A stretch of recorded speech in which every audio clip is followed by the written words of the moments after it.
Well, speaking of other thing that's kind of depressing here, Joe Biden is defending the Iran nuclear deal. Against Israel news scrutiny, he's still trying to push this out while he's freaking in Israel for peace, by the way, which Donald Trump basically created. But he's going to ride on Trump coattails, as he should, but they're going to trot out as if, he's doing yeoman's work over there. When in actuality, folks, he could barely make it from meeting to meeting, let's be honest. Biden, again, defended his decision to revive the Iran nuclear deal, this time batting back objections from Israeli news media on the subject. The Israelis are losing their minds over this, going, holy crap, we just got done telling you how bad it was during Obama's time. Everybody said it was bad. Nobody was on your side on this, and now you're trying to do this again. They have to be freaking out, folks. If put it this way, Iran wants to wipe them off this planet, cease to exist, gone, poof, vaporized, never again going to exist. That's Iran's mentality. Iran feels about the same way towards the West. That's why they chant death to America all the time. But Biden wants to revive this nuclear deal. To give you a little bit of just backstory, I suppose, or let's take a trip in the past.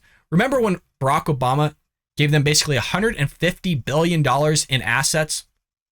To give you a kind of perspective in terms of monetary value that was for Iran, that would be like Iran giving America $8 trillion during that time.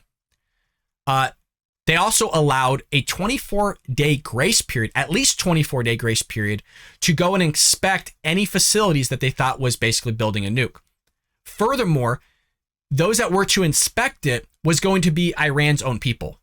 So you wouldn't even have the people that you need to actually go and have an unbiased, or excuse me, biased or unbiased, vice versa, or however, because I'm sure you'd have Iranians with the Americans, with the Israelis, whoever was going to go check these facilities out, but actually trustworthy people to go see if they were building nukes.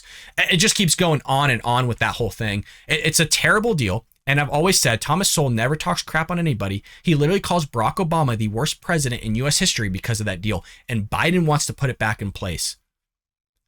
This guy is so stupid. I mean, really. There's again, I've always said on the show, I don't just call people stupid all the time. He's just so dumb. He didn't used to be this dumb. I mean, he was somewhat bright, okay, if you look back like 40 years ago. But he's not in control, folks. Somebody else has to be pulling the strings on this puppet. Biden spoke with Israel's Channel 12 in a pre-taped interview that aired Wednesday. The interviewer addressed the Iran deal, citing recent polls that found 75% of Israelis do not trust the Biden administration to consider Israel's interest during negotiations regarding the issue. I'm surprised it's not like 95. Why? I mean, look at Joe Biden. Just look at the guy. How the hell would you trust him with anything? His own aides are watching him at all times to make sure he doesn't trip over cords and die. Why would you trust him with literally freaking anything? I don't even know why he's over there right now. Honestly, I don't know why he's over there. He's not going to do a damn thing. The only thing worse than the Iran that exists now is Iran with nuclear weapons. And if we can return to that deal and hold them tight, Biden said.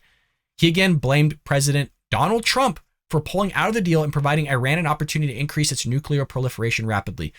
It's just it's gone. He's out there off in the ether. He's left us, folks, years ago, and he still thinks Iran is a great deal, the Iran nuclear deal. Iran is closer to a nuclear weapon now than it were before, he said.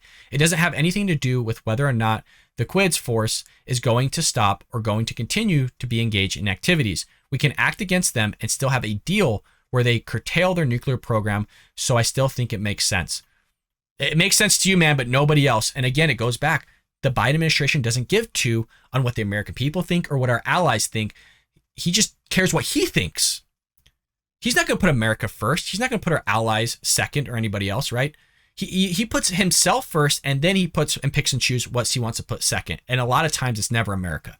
The Biden administration continues to push the deal forward while also claiming that Iran presents a regional and global threat. Asked by Israeli journalists in the interview about Biden saying would you do anything to ensure that Iran does not acquire nuclear weapons, and whether that meant using force against Iran, and the president responded, if that was the last resort, yes. So it's always last resort.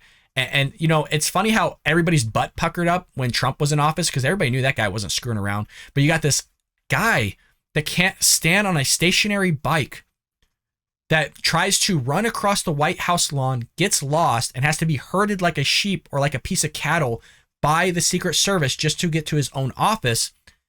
And this is the guy that we're having negotiate and make deals across the globe.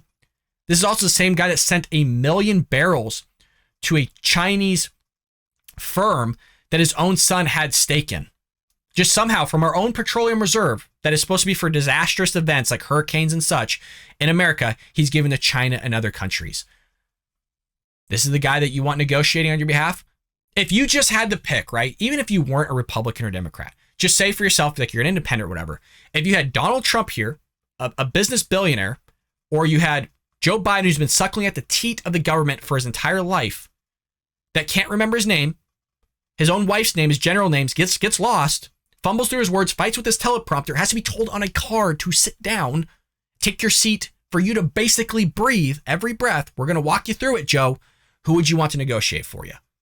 A guy that says asinine things like Donald Trump on Twitter every now and then?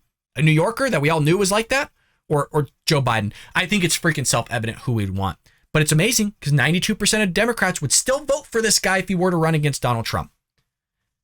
The Trump derangement syndrome is real, man. I was really against it kind of at before. I was like, that sounds kind of stupid, you know? But the progressive left will make anything, folks. They will make up anything. And, hell, I'm starting to believe it. I'm starting to be morphed in their reality here with this Trump derangement syndrome because, hell, they will make some terrible, bone-ass decisions to have this guy back in office again.